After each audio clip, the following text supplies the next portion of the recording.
ছাত্ৰীসকল তোমালোকক মোৰ চেনেললৈ স্বাগতম জনাইছো। তোমালোকে স্ক্ৰীনত দেখা পাইছা অসম চৰকাৰ ছাত্ৰ ছাত্ৰীৰ বাবে 15 দিনীয়া স্ব-শিক্ষণ সমল নং 1 অষ্টম শ্ৰেণীৰ বাবে। তোমালোকে দেখা পাইছা ছাত্ৰ ছাত্ৰীৰ নাম, ইয়াতে তোমালোকৰ নাম লিখিবা, ইয়াত শ্ৰেণী লিখিবা, ইয়াত বিদ্যালয়ৰ নাম লিখিবা, ইয়াত থাকিব মেণ্টৰ টিচাৰৰ নাম, ইয়াত থাকিব টিচাৰৰ ফোন নম্বৰ। ছাত্ৰ ছাত্ৰীৰ অভ্যাসনৰ সময় দিছে প্ৰতিদিনে পুৱা 9 বজাৰ পৰা 1 বজালৈ। আমাৰ শিক্ষকৰ প্ৰতি এটা আহ্বান কৰিছে চৰকাৰে, এই সমলসমূহ বিতৰণৰ সময়ত অভিভাৱক ছাত্ৰ ছাত্ৰীক বুজি লৈ কাৰ্যসমূহ সম্পাদন কৰিবলৈ আহ্বান দিব। ছাত্ৰ ছাত্ৰীয়ে অসুবিধাৰ সন্মুখীন হ'লে পৰিস্থিতি সাপেক্ষে ফোন যোগে বা অন্য ধৰণে সহায় কৰিব। এইখিনি কাম শিক্ষকসকলে ছাত্ৰ ছাত্ৰীৰ সহায়ৰ কাৰণে কৰিব। অভিভাৱকৰ প্ৰতি যিটো মেছেজ আছে সেইটো চোৱা, ছাত্ৰ ছাত্ৰীয়ে কাৰ্যসমূহ যাতে বুজি লৈ কৰে তাৰ বাবে নজৰ দিব আৰু বুজাত অসুবিধা হ'লে ফোন যোগে বা অন্য ধৰণে শিক্ষকৰ লগত যোগাযোগ কৰিব। এইখিনি কাম ছাত্ৰ ছাত্ৰীৰ হেল্পৰ কাৰণে অভিভাৱকে শিক্ষকৰ লগত যোগাযোগ কৰি কৰিব। এই 15 দিনীয়া স্ব-শিক্ষণ সমলটো প্ৰস্তুত কৰিছে ৰাজ্যিক শিক্ষা গৱেষণা আৰু প্ৰশিক্ষণ পৰিষদ, অসম কাহিলীপাৰা, গুৱাহাটী 19 সমগ্ৰ শিক্ষা অসমৰ সৌজন্য। এতিয়া অষ্টম শ্ৰেণীৰ গণিত বিষয়ৰ যিখিনি সমলত প্ৰশ্ন আছে তাৰে 10 নং পৃষ্ঠাত যিখিনি প্ৰশ্ন আছে সেই প্ৰশ্নখিনিৰ সমাধান কৰিবলৈ চেষ্টা কৰিম। তোমালোকে ভিডিঅ'টো আৰম্ভণিৰ পৰা শেষলৈকে চাবা আৰু চেনেলটোত নতুন হ'লে ছাবস্ক্ৰাইব কৰি ল'বা, কাৰণ ইয়াত মই ক্লাছ 6, 7, 8ৰ গণিত আৰু বিজ্ঞানৰ গোটেইখিনি প্ৰশ্ন সমাধান কৰিবলৈ চেষ্টা কৰিম। আগবাঢ়িছোঁ। তোমালোকে আমাৰ গণিতৰ প্ৰশ্নখিনি আমি উলিয়াবলৈ চেষ্টা কৰিছোঁ। তোমালোকে চোৱা, এইটো গণিতৰ প্ৰশ্ন, বিষয় গণিত, পাঠ নং 14, সপ্তম শ্ৰেণীৰ পুনৰ আলোচনা, সমমিতি। সপ্তম শ্ৰেণীৰ গণিতত এই 14 নম্বৰ পাঠত এই সমমিতি পাঠটো আছে। সমমিতি মানে কি তোমালোকে এতিয়া বুজিবলৈ চেষ্টা কৰা। ছাত্ৰ ছাত্ৰীসকলে গণিতৰ সমস্যাসমূহ সমাধান কৰাৰ ক্ষেত্ৰত অভিভাৱক শিক্ষকৰ সহায় ল'ব পাৰিব। ইয়াত তোমালোকক ইনষ্ট্ৰাকশ্যন দিছে, ভালকৈ বুজি লৈহে প্ৰশ্নসমূহৰ উত্তৰ কৰিব। তাৰ বাবে উদাহৰণবোৰ মনোযোগেৰে পঢ়িব। উত্তৰসমূহ কৰোঁতে প্ৰয়োজন সাপেক্ষে অতিৰিক্ত কাগজ সংলগ্ন কৰিব পাৰিব। এই সমলখনত তোমালোকে লিখিবলৈ ঠাই আছে, যদি তাত লিখিবলৈ ঠাই কম হয় তুমি এডিশ্যনেল শ্বীট অৰ্থাৎ অতিৰিক্ত পৃষ্ঠা তুমি ইয়াত লিখি পেলাই যোগ কৰিব পাৰিবা। কাষৰ পাতৰ চিত্ৰটোত থকা ৰেখাডালৰ ওপৰে ওপৰে পাত ভাঁজ কৰিলে বাওঁফালৰ সকলো অংশ সোঁফালৰ অংশৰ লগত হুবহু মিলি যায়। ইয়াৰ পৰা ক'ব পৰা যায় প্ৰতিটো পাতটো এটা সমমিত চিত্ৰ আৰু ৰেখাডাল হ'ল সমমিতি ৰেখা বা সমমিত অক্ষ। এতিয়া তোমালোকে ইয়াতে পাতৰ ছবিটো দেখা পাইছা। এই পাতৰ ছবিটো তোমালোকে লক্ষ্য কৰা। এই যে পাতটো দিয়া আছে, পাতৰ বাওঁফালে আৰু সোঁফালে দুটা অংশ আছে, ইয়াতে এটা আঁচ টানি দিয়া আছে। চোৱা, এই আঁচডাল তোমালোকে লক্ষ্য কৰা। এই আঁচডাল সাপেক্ষে যদি পাতটো আমি ভাঁজ কৰি দিওঁ, দুয়োফালৰ ভাঁজ কৰা অংশ একফালৰ ভাঁজ কৰা অংশৰ লগত ধুনীয়াকৈ হুবহু মিলি যাব। এনেকুৱা ধৰণৰ চিত্ৰবিলাকক সমমিত চিত্ৰ বুলি কয়। যদি কোনো ৰেখা সাপেক্ষে এই চিত্ৰটো ভাঁজ কৰিলে ৰেখাৰ দুয়োফালৰ ভাঁজৰ অংশ দুটা যদি হুবহু মিলি যায়, তেতিয়াহ'লে এনেকুৱা চিত্ৰবিলাকক আমি সমমিত চিত্ৰ বুলি কওঁ। আৰু যিটো ৰেখা সাপেক্ষে ভাঁজ কৰিলে মিলি যায় সেই ৰেখাডালৰ নাম হৈছে সমমিত অক্ষ বা সমমিতি ৰেখা। তোমালোকে ইতিমধ্যে গম পাইছা, ইয়াতে লিখিছে সমমিতি ৰেখা বা সমমিত অক্ষ। মনত ৰাখিবা, বুজি পাইছা নিশ্চয় যে এনেকুৱা ধৰণৰ বহু চিত্ৰ আছে যিবিলাক তোমাৰ ৰেখা সাপেক্ষে ভাঁজ কৰিলে ভাঁজৰ দুয়োফালৰ অংশ ধুনীয়াকৈ হুবহু মিলি যায়। তেনেকুৱা ধৰণৰ ছবি বা চিত্ৰবিলাকক সমমিত চিত্ৰ বুলি কোৱা হয়। আৰু ৰেখাডালক কি বুলি কোৱা হয়? ৰেখাডালক সমমিত অক্ষ বা সমমিতি ৰেখা বুলি কোৱা হয়। ইয়াত ABC সমবাহু ত্ৰিভুজৰ শীৰ্ষবিন্দু আৰু ইয়াৰ বিপৰীত বাহুৰ মধ্যবিন্দুৰ মাজেৰে যোৱা ৰেখাবোৰ সমমিত ৰেখা। দেখা গ'ল যে সমবাহু ত্ৰিভুজৰ সমমিতি ৰেখাৰ সংখ্যা 3। এই যে সমবাহু ত্ৰিভুজটো তুমি দেখা পাইছা ইয়াতে,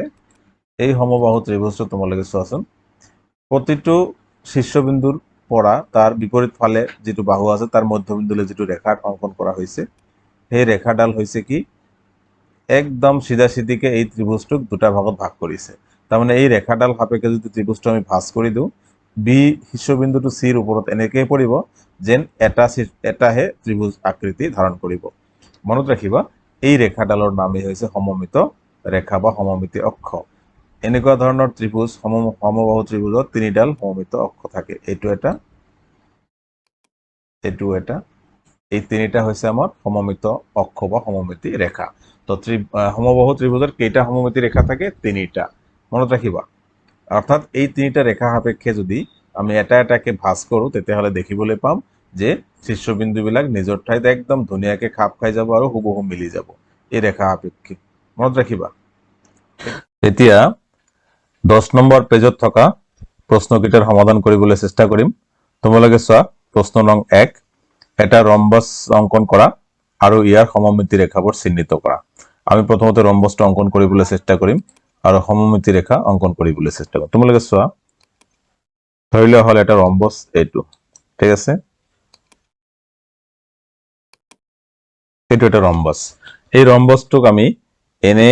উলম্বভাৱে ৰেখা অঙ্কন কৰিলেও এই সমমিত নহব আৰু আমি হৰাইজন্টাল ফালে যেটা আমি অনুভূমিক দিশত ৰেখা অঙ্কন কৰিলেও এই সমমিত নহব কিন্তু ৰম্বসটো কৰ্ণ সাপেক্ষে সমমিত হ'ব ঠিক আছে কৰ্ণ সাপেক্ষে এই কৰ্ণটোৰ সাপেক্ষে এই কৰ্ণটোক আমি অক্ষ হিচাপে লৈ যদি ভাঁজ কৰি দিওঁ তেতিয়াহ'লে দুটা ভাঁজে ধুনীয়াকৈ হুবহু মিলি যাব গতিকে এইটো এটা সমমিত ৰেখা আৰু এই কৰ্ণটো এটা সমমিতি ৰেখা গতিকে আমি এই কৰ্ণটোৰ সাপেক্ষেও যদি ৰম্বসডালক ভাঁজ কৰি দিওঁ তেতিয়াহ'লে কিন্তু দুয়োফালে ধুনীয়াকৈ মিলি যাব গতিকে আমাৰ এটা ৰম্বস অঙ্কন কৰা আৰু ইয়াৰ সমমিতি ৰেখাবোৰ চিহ্নিত কৰা এইটোৱে হল সমমিতি ৰেখা চিহ্নিত কৰা ধৰি লোৱা হল ৰম্বসটোৰ নাম যদি আমি এ বি সি দিওঁ ধৰি লোৱা হল এ এইটো হল আমাৰ বি সি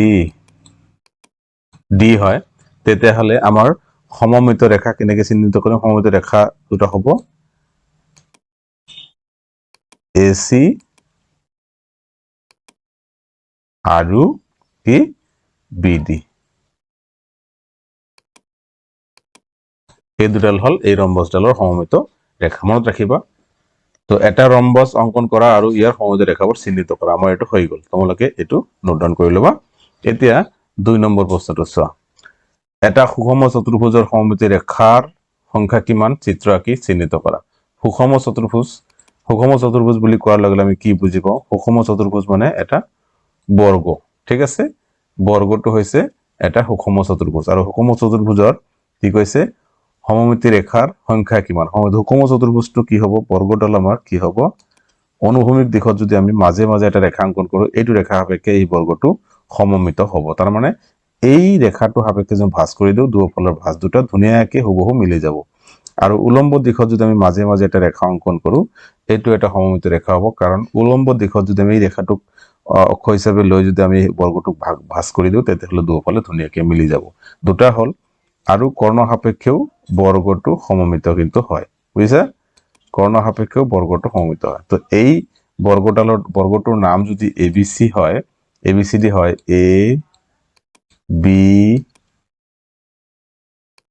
সি ডি আৰু এই বিন্দুটোৰ নাম যদি ই হয় এই বিন্দুটোৰ নাম যদি এফ হয় এই বিন্দুটোৰ নাম যদি জি হয় এই বিন্দুটোৰ নাম যদি এইচ হয় তেতিয়াহ'লে আমাৰ সমমিত ৰেখাবোৰ কি হ'ব এটা হ'ব আমাৰ এ সি বি ডি তাৰপিছত কি হ'ব আমাৰ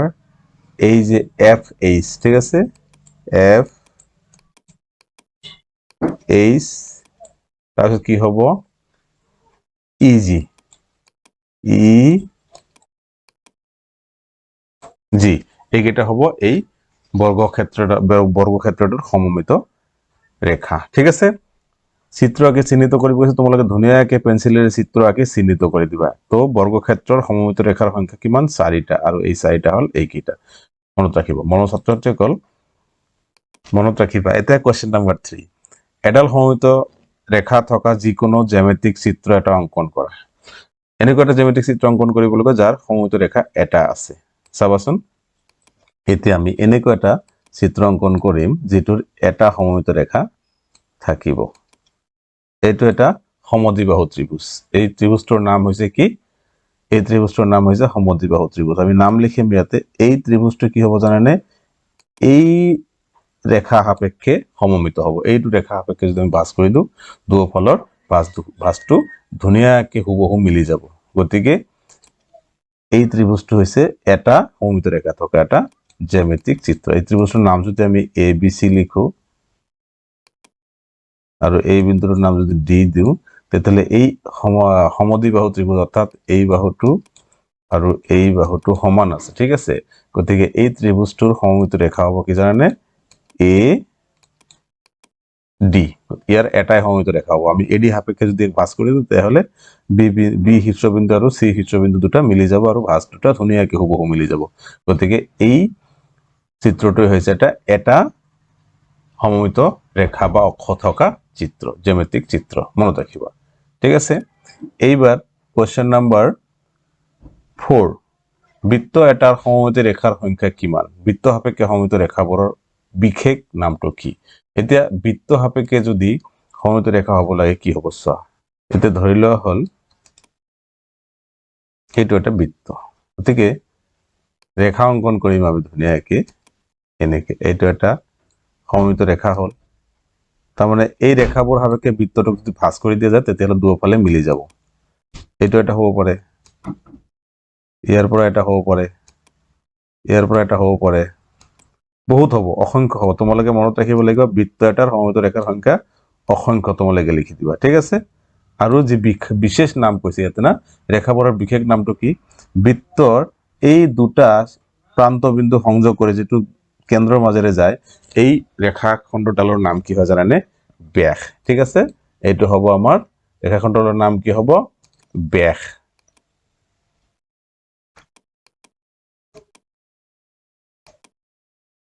ঠিক আছে তো এই ৰেখাডালৰ নাম হৈছে আমাৰ ব্যাস মনত ৰাখিবা ইয়াতে কৈছে বৃত্ত এটাৰ সমমিত ৰেখাৰ সংখ্যা কিমান অসংখ্য লিখিবা বৃত্ত সাপেক্ষে সমমিত ৰেখাবোৰৰ বিশেষ নামটো কি বিশেষ নামটো হৈছে ব্যাস মনত ৰাখিবা এইবাৰ আমি কোৱেশ্চন নাম্বাৰ 5 কৰিবলৈ চেষ্টা কৰিম কাখৰ চিত্ৰটো সমমিত ৰেখা কিমানডাল আছে আঁকি দেখুৱা এইবাৰ এই যে কাখৰ যে চিত্ৰটো আছে এই চিত্ৰৰ সমমিত ৰেখা কেইডাল হ'ব এই মাজে মাজে যদি আমি ৰেখাডাল অংকন কৰি দিওঁ তেতিয়াহ'লে এইটো ভাঁজ কৰি দিলে কি হ'ব দুয়োফালে ভাঁজ ধুনীয়াকৈ মিলি যাব গতিকে এইটো এটা হ'ল আৰু এইফালে যদি মাজে মাজে এটা অংকন কৰি দিওঁ তথাপিও এইটো কিন্তু ভাঁজ দুটা ধুনীয়াকৈ মিলি যাব ইয়াত কৈছে কাখৰ চিত্ৰটোৰ সমমিত